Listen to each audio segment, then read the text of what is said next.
We are now having a developer who has worked on Concord having an official meltdown over on X where he is pretty much hiding replies. And in order to unhide those replies, he is requesting for those people to pay him $8. These are the type of people that these studios continue to hire. And this is the result. The result in which the game fails on launch date, not even being able to break the numbers as early access or the open beta were able to achieve, with only sitting at 700 peak concurrent players, which is actually lower. If you go onto Steam charts, you can see that the all-time peak has been at 660 with only 342 players playing the game.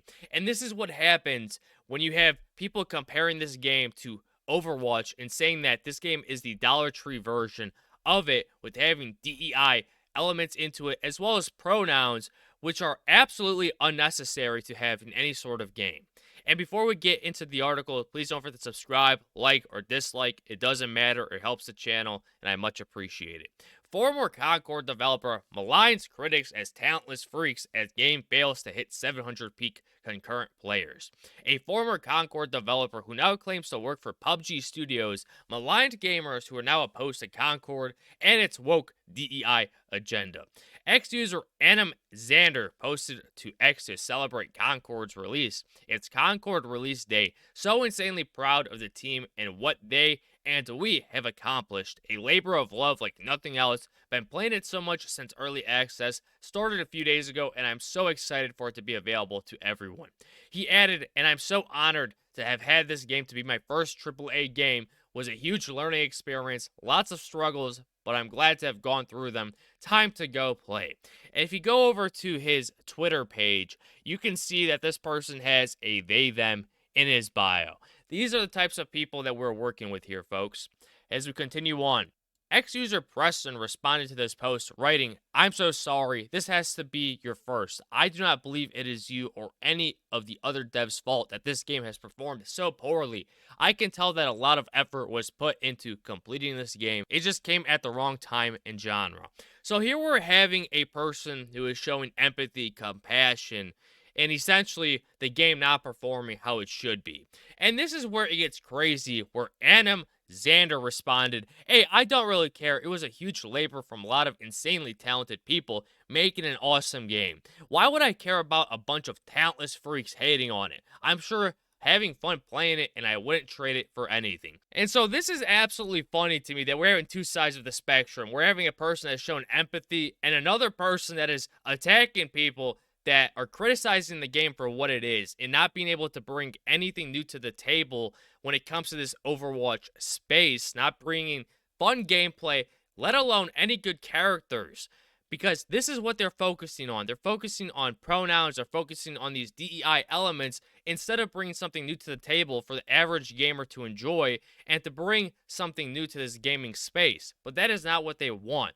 And he continues on, despite claiming that he does not care, Anim Xander hit a handful of responses and demanded users to pay him $8 if they want the post unhidden. You can see the hidden replies below. And you know what? This is funny that we were having the same group of people that constantly talk about censorship and always shut other people down because they don't agree to their narratives or their ideas or their political viewpoints.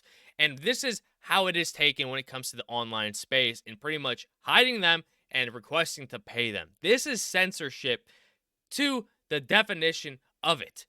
And as you can see right here, you can see people replying to his tweet on X. "Thank you for this crappy booty game. I'm so sorry, but I'm not playing a game without disabled representation."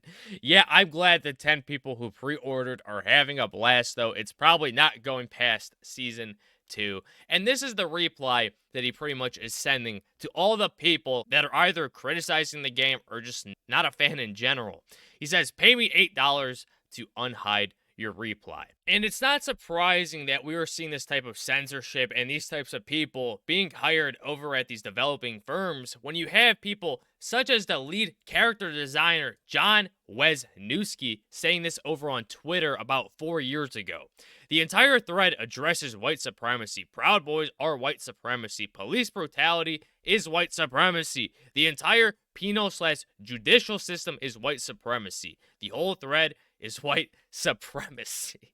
And it's funny to me that he doesn't address any other race when it comes to the police brutality. It's only as if white people are the ones that are causing all of the political or the physical violence in this country, which is funny because this is what has caused a lot of these words to lose meaning to what they originally had when it comes to calling people racist or phobes, or in this case, white supremacy.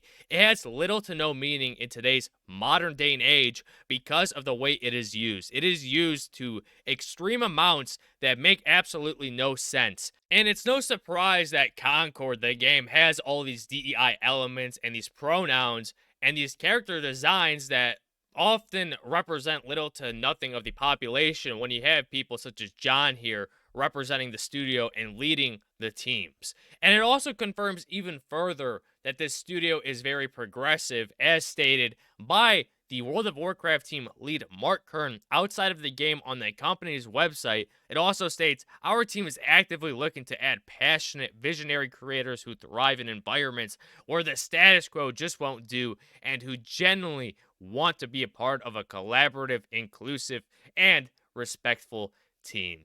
Well, a respectful team they did not achieve when you're having people censoring others for their opinions on the game, on criticizing it for not being what it should be. And this is why these types of games have continued to fail when it comes to these terrible agendas, these terrible narratives, and the terrible gameplay, and yet alone bringing little to nothing of newness to the gaming space. And with all that in mind, don't forget to like, comment, subscribe, and share, and I'll catch you all in the next one. Bye-bye.